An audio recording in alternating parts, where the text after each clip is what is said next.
तो बताइए गोरख धंधा है क्या चीज ये?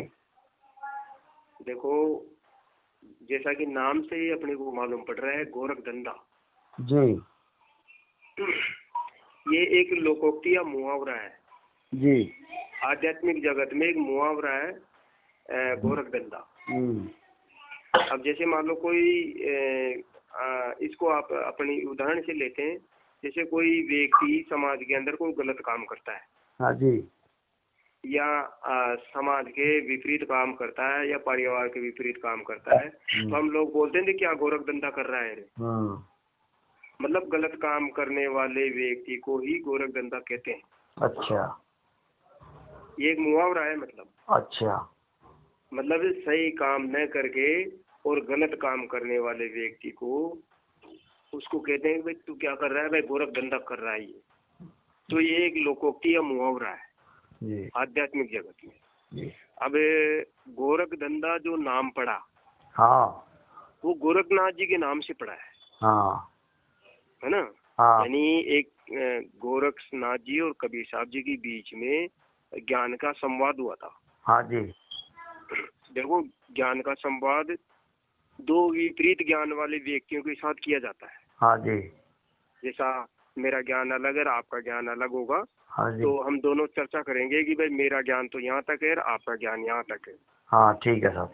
जिसको जो ज्ञान अच्छा लगे वो आगे बढ़ जाएगा, इस तरह से। मतलब ठीक है, अच्छा साहब। तो कबीर साहब जी ने गोरखनाथ जी को इस मतलब उनको फटकार लगाई, या उनको डांटा, या उनको समझाया कि हे गोरखनाथ जी, इस संसार में आपने भांति भांति की साधनाओं का प्रचलन करा दिया है अनादिकाल से। हाँ जी।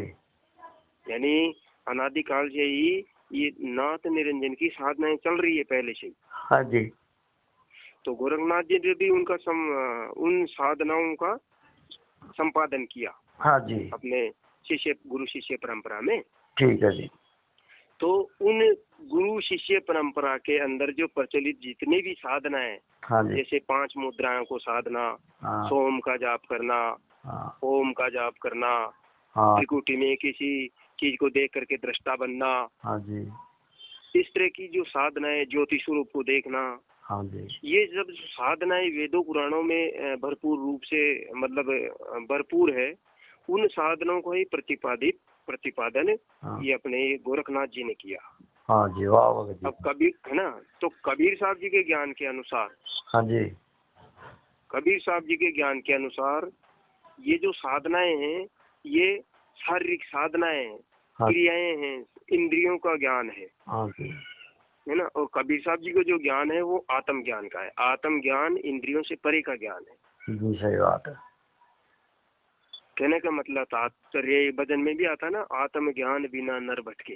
हाँ बिल्कुल सही बात है। तो कहने का तात्पर्य है कि कबीर साहब जी का जो ज्ञान है वो आत्म ज्ञान था, और गोरखनाथ जी का जो साधना थी वो शरीर को साधने की साधना थी। जी, आप इसको भी यूं भी समझ सकते हैं कि गोरखनाथ जी और गोरखनाथ जी से संबंधित जो भी परंपराएं हैं, हाँ, वो शरीर को साधते हैं, इंद्रियों को साधते हैं, या मन को साधते हैं। बिल्कुल सही बात है जी। क्योंकि इंद्रियों का संचालन भी मन ही करता है, इसलिए मन को भी साधना पड़ेगा गोरखनाथ जी के अनुसार। बिल्कुल सही बात है जी। लेकिन कबीर जी के अनुसार सूरत को साधा जाता है। ओके साहब, बिल्कुल अच्छी बात। तो उनके ज्ञान को, गोरखनाथ जी के ज्ञान को सही करने के लिए, ठीक करने के लिए, और उनको समझाने के लिए कि हे गोरखनाथ, आपने जो इस संसार में भांति भांति की साधनाएं परमात्मा को प्राप्त करने के लिए प्रचलित कर दिए, समाज में व्याप्त कर दिए, ये साधनाएं गलत है। अच्छा, उन साधनाओं को ही गोरख धंधा बोला गया है।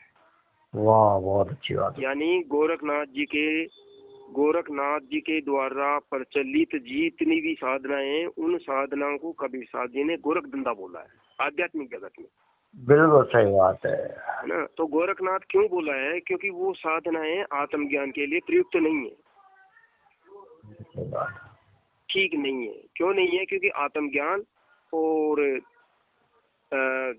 जो 5 मुद्राएं हैं या सोम का जाप है, जी, या अनहद की साधना है, त्रिकुटी का ध्यान है, वो ध्यान में अंतर है। हाँ जी, है ना। कबीर साहब जी का जो ज्ञान है वो ज्ञान आत्मा का विषय है, और गोरखनाथ जी का जो ज्ञान है ना वो इंद्रियों का विषय, दृष्टा दर्शन दृश्य का है, जी, 3 लोक का ज्ञान। तो अब समझना ये है कि जैसे कोई भी पंथ हो, हाँ जी, भले ही गोरखनाथ जी के वंश परंपरा से ना हो, उससे कोई फर्क नहीं पड़ता कि गोरखनाथ जी का वंश परंपरा से हम हैं या नहीं है। अगर वो साधना है गोरखनाथ जी से संबंधित ही देते हैं। हाँ जी, गोरखनाथ जी के द्वारा प्रचलित जो भी साधनाएं संसार में उस समय प्रचलित हैं या थी, जो भी है, वो साधनाएं अगर गोरखनाथ जी से संबंधित साधनाएं जो भी पंथ दे रहा हो, तो वो पंथ नाथ संप्रदाय से ही संबंधित है, वो गोरखनाथ जी के से ही संबंधित है, भले ही वो नाम कबीर पंथी क्यों ना हो, भले ही वो पंथ किसी भी नाम से क्यों ना हो। वाह भगत जी वाह। क्योंकि पंथ के नाम से उनका ज्ञान, उनके ज्ञान को नहीं जाना जाएगा। पंथ में क्या ज्ञान दिया जा रहा है, क्या साधनाएं कराई जाती है, उस ज्ञान से ही समझ में आएगा कि ये पंथ किस पंथ से जुड़ा हुआ है। बिल्कुल सही बात है। तो भगत जी, गोरखनाथ मतलब गोरख जो धंधा है, गोरख धंधा, वो गलत काम के लिए प्रयुक्त किया गया है। जी सही बात। जैसे मान लो मेरे घर में कोई बच्चा अगर उदंडी होगा तो अपन बोलेंगे कि अरे भैया क्या गोरख धंधा कर रहा है बेटा, तू क्या गोरख धंधा कर रहा है, इस तरह से। यानी कारोबार में गलत काम भी करेंगे, रिश्वतखोरी करेंगे या गलत तरीके से पैसा कमाएंगे, तो माँ बाप पूछेंगे बेटा क्या गोरख धंधा कर रहा है, ऐसा मतलब वो संदेह की दृष्टि में देखेंगे और पूछेंगे कि बेटा कहीं तू गलत काम तो नहीं कर रहा है। बिल्कुल सही बात है। तो आध्यात्मिक जगत में ये गोरख धंधा जो शब्द है वो गलत साधनाओं के लिए प्रयुक्त किया गया है, ये समझना है। बिल्कुल सही बात है। ठीक है भगत जी, समझ में आया? बिल्कुल बिल्कुल सही बात है, बहुत अच्छी बात बताई भगत जी, आपने बहुत बढ़िया बात बताई। ठीक है, जय गुरु, बहुत बहुत धन्यवाद साहेब। धन्यवाद, बहुत बहुत सतनाम।